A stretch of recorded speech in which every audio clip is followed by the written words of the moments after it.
Fall hits Denver differently, cold, gray, but oddly peaceful. That evening, walking through the soft haze covering the streets, everything felt just as it should. I had no idea that life, as I knew it, was about to quietly shift beneath my feet, and that one of the people I trusted the most would strike the deepest wound. The bar was called Blue Lantern, one of our regular spots. Warm lights, familiar bartenders, and the same small circle that showed up every weekend. Caleb, my closest friend, and I got there around 8. At first, everything was as usual. There were 5 of us at the table: me, Caleb, Lila, Mason, and Ellie. We laughed, shared old stories.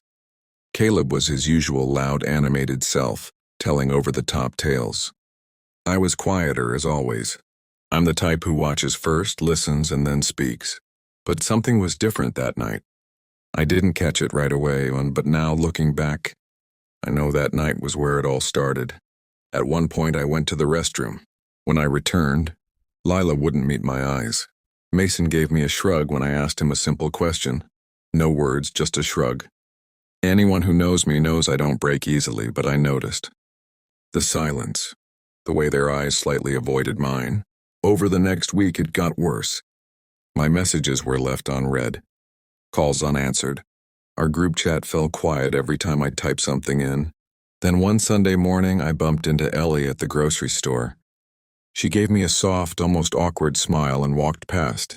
But as she passed, she murmured something under her breath. "Is what Caleb said about you true, Davis?" She was gone before I could ask what the hell she meant, and in that moment something inside me cracked. People don't just turn their backs on you overnight. At least that's what I used to believe. But I learned something. Sometimes all it takes is for them to hear something. Doesn't matter if it's true. Doesn't even matter if it makes sense. They hear it and they drift. After Ellie's whispered question, something inside me shifted. What had Caleb said? And more importantly, why? For the next week, I watched my social world change in slow motion. Mason started replying late, or not at all. Lila posted something on Instagram, a photo from that same night, and didn't tag me. It was a small thing, stupid maybe, but it felt like a scream. Friendships don't always end with shouting. Sometimes they just go quiet. I didn't ask questions. I didn't defend myself. I waited. Because I've learned that rumors, once they start, grow legs. They crawl. Then they run. I heard things, indirect things, people mentioning me vaguely, shifting the topic when I walked in. No one ever said anything to my face, and yet the silence screamed louder than words. One evening, I went to a cafe in Cedar Park. I sat alone. Across from me at another table, Caleb, with Lila and Mason, laughing. He glanced at me just once. That look, it said, "You're alone now." And worse, and it said he liked it. That's when I knew. This wasn't a misunderstanding. This was deliberate. A slow-moving, well-placed strike, but I wasn't going to fight him on his terms. That's not who I am. I don't shout. I don't confront. I observe. I wait. And when the time is right, I move. That evening, I made a decision. I wouldn't play his game. I'd create my own. And eventually, one way or another, he would walk straight into it. People don't attack you directly anymore. Not in today's world. In social circles, wars are fought quietly.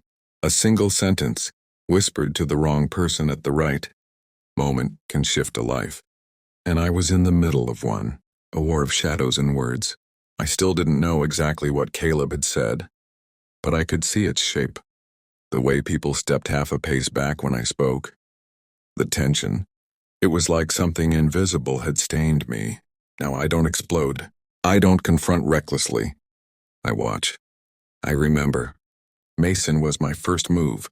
We weren't as close as Caleb and I had been, but he was someone I used to trust. One evening, I waited for him after work.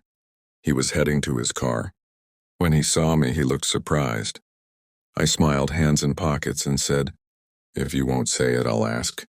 "What did Caleb say?" He paused, avoided eye contact, shrugged. "He just said you'd said some things. About Lila." And there it was. Cold and sudden, when the realization. I hadn't said a single word about Lila, I never would.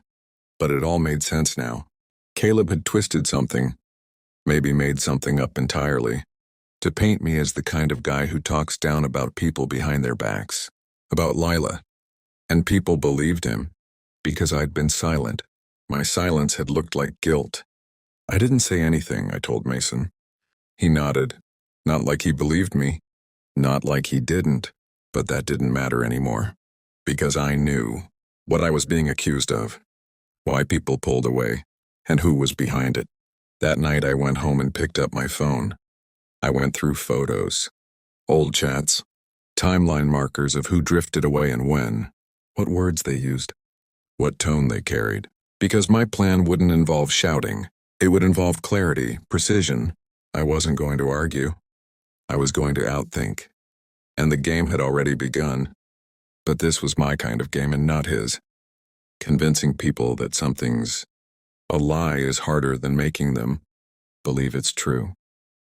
Especially when the rumors had time to settle, to become their version of reality. I wasn't going to scream the truth. That kind of defense reeks of desperation. I wanted them to see it for themselves.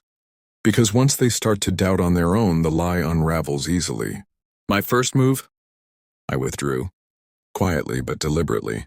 No more meetups. No more comments. No more posts. I became invisible. But I was still watching. Who posted what? Who started hanging out more with whom? Who showed up more often in each other's stories? Every detail I noted. Then, I made a small incision in the narrative. One afternoon I commented on one of Lila's posts. It was a photo from weeks ago. The same night things shifted. I wrote, "Nice memory. Wish we'd been a little more honest that evening." Not accusing. Not obvious. Just enough to plant a question. A few hours later I got a message. "What did you mean by that comment, Davis? Who wasn't honest?" I didn't reply. Not right away. Because sometimes not answering is more powerful than explaining. It creates space. And in that space you control the conversation. The next day Ellie texted me. Asked if I wanted to grab coffee. It was the first time in weeks that someone took a step toward me. And it wasn't Caleb. It was someone slowly stepping away from him. We met. I mostly listened. She didn't say much. Just enough. Some names. Some hesitations. Maybe Caleb. Exaggerated a bit, she said. I looked her in the eyes. All I said was, "I know." That was enough. Because I didn't need everyone to believe me again. All I needed was for one person to start doubting Caleb. And that night, doubt knocked on his door. Sometimes all it takes is one step back, just one, and the system starts to crack on its own. After Lila messaged me, she stayed quiet. But Ellie wanted to talk again. We met at a small bookstore cafe. Old shelves, quiet corners, the smell of coffee and paper in the air. "I don't have proof," she said.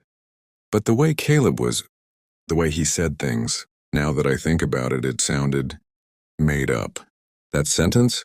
It was the first real crack in Caleb's carefully built facade. Still, I didn't accuse anyone. I didn't defend myself. But people were starting to see that my silence wasn't guilt. It was clarity. The next day I got a forwarded screenshot. Someone, I won't name them, had sent me part of a chat. Lila had messaged Caleb. "I don't think Davis is the kind of person who would hurt us. Maybe we misunderstood him." That line. That was the moment his structure began to fall. Days later I noticed a shift in Caleb. He laughed too loudly, spoke too much, shared too often. It wasn't confidence. It was a mask, a cover-up for losing control. Then I got a message from Mason. "Want to hang out?" Just like old times. No one's being left out. It sounded casual, innocent even. But it was a test. They weren't inviting me back to forgive. They wanted to observe me, to see if they'd been wrong. So I went, calm, quiet, watchful. No confrontations. But I saw it in their eyes. Doubt had grown. And for the first time, when Caleb looked at me, he looked away. Sometimes you don't have to fight to win. You just have to know when to be still, when to speak, and when to say nothing at all. Some battles aren't won with weapons, but with silence. And in some victories, no one seems to lose. But someone still walks away completely broken. That's exactly how my revenge played out. My confrontation with Caleb was inevitable, but it didn't happen in some big dramatic moment. It was a random Wednesday evening in a library. I was heading out. He was walking in. Our eyes met. This time, he didn't look away. He walked over. "I need to talk to you," he said. I nodded, we sat, and for the first time he looked at me without the act, without the smirk, without the performance. "I knew you used to text Lila back in high school," he began. "I remember one night she said she was thinking about dating you. Since then, I always had something against you.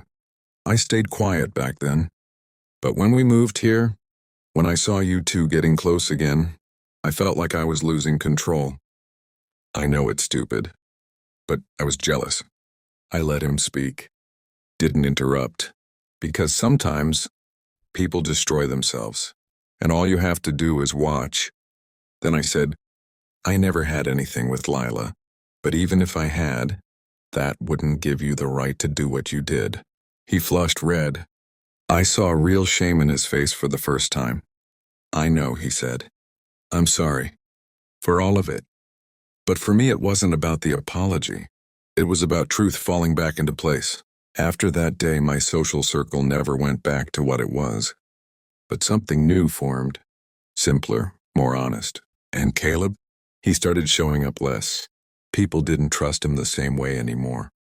Not because I told them not to, but because they saw it for themselves. I didn't humiliate him. Didn't run a campaign. I took my revenge through truth and patience. And that's the kind that sticks. Some people live their whole lives never realizing the wrong they've done. But others, they recognize it from a single look. And sometimes, that look is enough.